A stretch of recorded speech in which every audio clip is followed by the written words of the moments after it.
আজকের ভিডিওতে দেখানো হয়েছে খুব সহজ পদ্ধতিতে চিনির শিরায় ভেজানো আটার লাড্ডু। খুব কম উপকরণে সহজ পদ্ধতিতে তৈরি হবে এই আটার লাড্ডু। ভেতরটা নরম, উপরটা মচমচে, খেতে ভীষণ সুস্বাদু। এজন্য বেশি কিছু লাগবে না, লাগবে মাত্র হাফ কাপ আটা, তার সাথে 1 চিমটি বেকিং সোডা এবং 1 চামচ ঘি। এগুলো হাতের সাহায্যে মাখিয়ে নিতে হবে।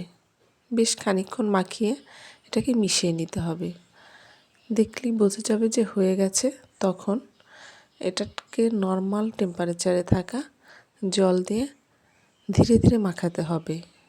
রুটির মতো একসাথে জল ব্যবহার করা যাবে না, অল্প অল্প করে জল ব্যবহার করতে হবে এবং লেয়ারগুলো ঠিক রাখতে হবে।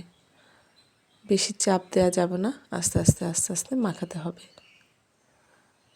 আপনি দেখতে পাচ্ছেন আমি যেভাবে মাখাচ্ছি এভাবে মাখাতে হবে। এরপর এটাকে আমি 20 মিনিটের জন্য রেস্টে রেখে দেব। এই আটার লাড্ডুগুলো যারা নতুন রান্না শিখছেন তাদের জন্য পারফেক্ট একটি রেসিপি। অতিথি আপ্যায়ন বা বিকেলের নাস্তায় এই আটার লাড্ডুটা ভীষণভাবে পছন্দ করবে, বড় থেকে ছোট সবাই। আমি এখন ছোট ছোট লেচি কেটে নিচ্ছি।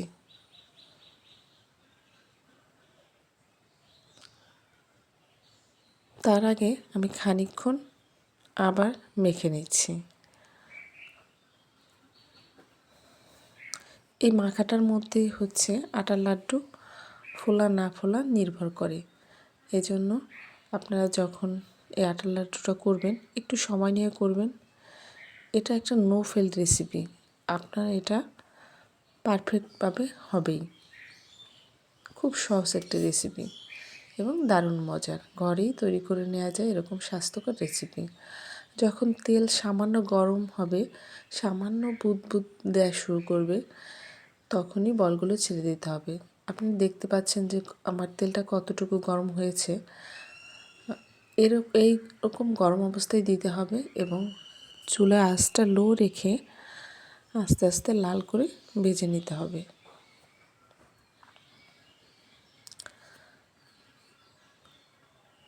এরকম আরও রেসিপি পেতে চ্যানেলটি সাবস্ক্রাইব করবেন, ভালো লাগলে লাইক, কমেন্ট এবং শেয়ার করবেন।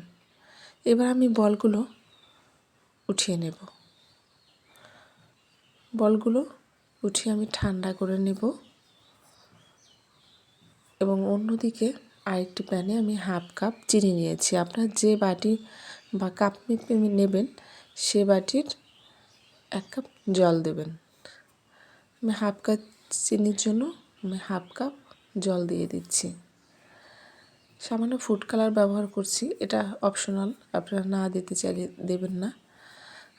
বেশি শিরাটাকে ঘন করার দরকার নেই, পাতলা শিরাই এটা দিতে হয়। অবশ্যই ঠান্ডা অবস্থায় দেবেন, নয়তো শিরাটা এর মধ্যে ঢুকবে না।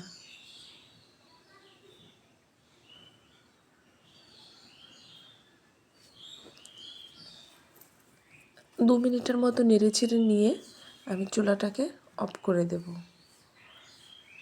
চুলাটা অফ করে দিলেই দেখবেন লাড্ডুর গায়ে চিনির যে প্রলেপ সেটা পড়ে গেছে।